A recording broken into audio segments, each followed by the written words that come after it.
Our experts advise entrepreneurs to think big as they set up their businesses.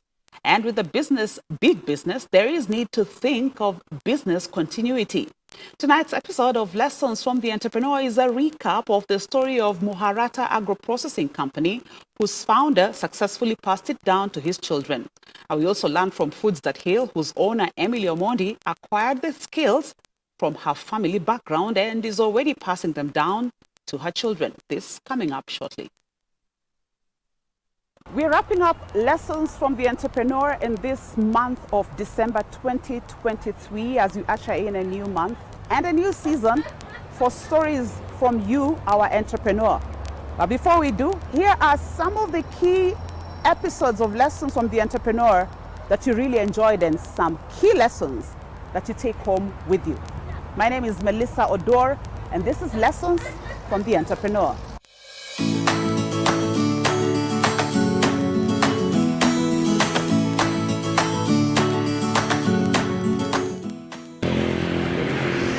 My name is Modoni Kamau. I run Muharata Food Company Limited. It's a family business. That's the name Muharata. It's a clan name. And the business started in the early 80s, but was incorporated, registered in 83. So we have a birthday from 83. And we are turning 40 this year. We are excited. And we fabricate equipment for farmers, for businessmen, for agro-processing from after the farm.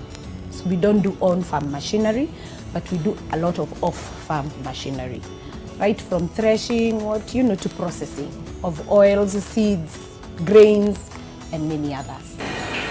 The story of Muharata Foods captivated the imagination of many due to the nature of the post-harvest agro-processing factory, which is a family business currently being run and operated by the family's second generation. The 40-year-old factory specializes in making prefabricated machinery used by farmers countrywide. Mudhoni, who is the daughter of the founder of Muharata, shares some key insights that are helpful to ensure that the company's legacy is carried on to the coming generation. Many family businesses in Kenya, I don't know about the rest of Africa, but many do not go beyond that first generation. And the issue is why? It's because many Africans choose not to talk about death and see death as taboo. I would wish to appeal to matriarchs and patriarchs who are the first generation of that business to talk to their heirs, their children, openly about how the business is run, so that you can create interest in that second generation to want to work in that place. Because the fact of the matter is that these businesses, once you incorporate the younger mind, the older mind, that exchange will grow from one generation to another, and thus moving from one customer base to another customer base. Now, for the patriarchs and matriarchs who start the businesses, giving that space of openness allows your children to want to be involved. Once they get involved, they start giving ideas. Please allow those ideas to happen, whether wrong or right, because that's the only way a child will learn, through a failure. I must say, my father allowed us to fail in many ways. But when you fail, when it happens to you, then that is when you learn. In my language, we will say, you only learn when you have done it yourself, when it has happened to you. Then that means you correct it and it becomes, After that, I would say that keep books of accounts open. Don't hide too much, because we are not all here to last forever. If my father never used to keep things open to us, this place would not have gone on. We only closed on the day we buried him. We did not close a day before. We did not close the day after. We were open for business because business must go on. So my urge is for patriarchs and matriarchs to sit down with their children, talk about how the business is run, take ideas from them. Then that way there is continuation, because you are aware of what is going on and what needs to go on. After all, that is where your bread gets buttered. Yeah?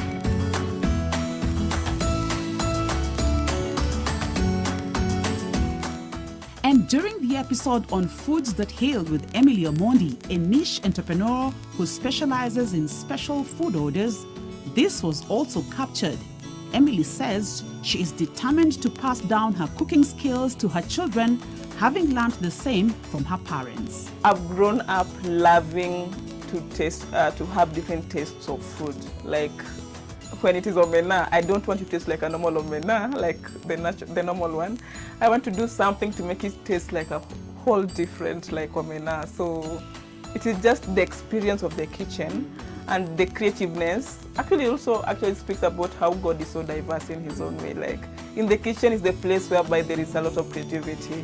One thing, you make it a whole different taste and everything.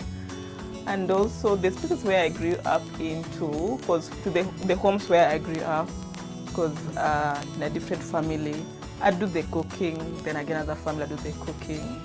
Then and then my son loves good food. Like, you know, he goes to school, but he's like, Mommy, today food was bad. Me, I didn't eat it, and I've come to eat. So he loves good food, so that one makes me also want to do more food, like cook the food like for him, so that it is, I don't know, like my daughter does not care, but my son like, Mommy, me ataka food poor. So like pilau days and all that, like he's like, Mommy, you've not made pilaus today. Or maybe Sundays we do chapatis and he's like, Mommy, kwani ulisahau chapati. He's just like that. So he also motivates me to cook. And it is just a whole family thing. Seeing him, how he gets happy. And also seeing people when they get happy. Yeah, but I would say that is also inborn because it came from our mother. Kenya has been treated to family feuds by huge businesses that have led to the collapse of these companies, perhaps due to that lack of intentionality to ensure strong systems that pass down the business ownership from one generation to another. Supermarket chain Tuskys is a notable case, with reports that a succession issue caused its massive collapse. The take-home lesson for business owners has rung true, that there is need to create businesses that do not end with them when they are gone. The continuity of a business is paramount. Yesterday I was listening to Chick-fil-A, the son to the founder, and their story of Chick-fil-A, as well as if you think about Chick-fil-A, if you think about KFC, if you think about McDonald's, they all started as a mom and pop kind of restaurant. But the difference between Chick-fil-A and you know, Karaoke or Wafula or Odhiambo running his own restaurant or his own chicken business in Kenya is that Chick-fil-A had a growth mindset. They had big thinking mindset. They're starting small, but they're thinking big. And so that's the first thing that I think we have to embrace as business owners who are ready and eager and curious about growth. What got us here will not get us there. What got you here will not get you there. So the first thing that we have to be comfortable with is big thinking, and it may look like a simple matter, but you may be surprised how big thinking is not easy. You know, we reach a certain ceiling and we say, you know, this is as far as I go. The appetite for big thinking in East Africa, in Kenya, in Africa is not that big. It's not that big. And so I'm even also challenging myself to go beyond my fears, beyond my limitations. And that therefore means that I can't achieve it alone. You know, Chick-fil-A had to get support. You know, right now from one shop to about 3,000 restaurants, you know, and in some places they own real estate, in some places they do mall outlets. And so if you're to think about where you are, how far can you imagine your growth? Because, you know, a friend of mine who is in pet food, an American investor, a businessman, told me the other day that you have to start with the end in mind. And he challenged me to read that book, Starting with the End in Mind, or Building with the End in Mind. And my challenge to us today is, you know, how do we perceive the end? For Lessons from an Entrepreneur, my name is Melissa Odor.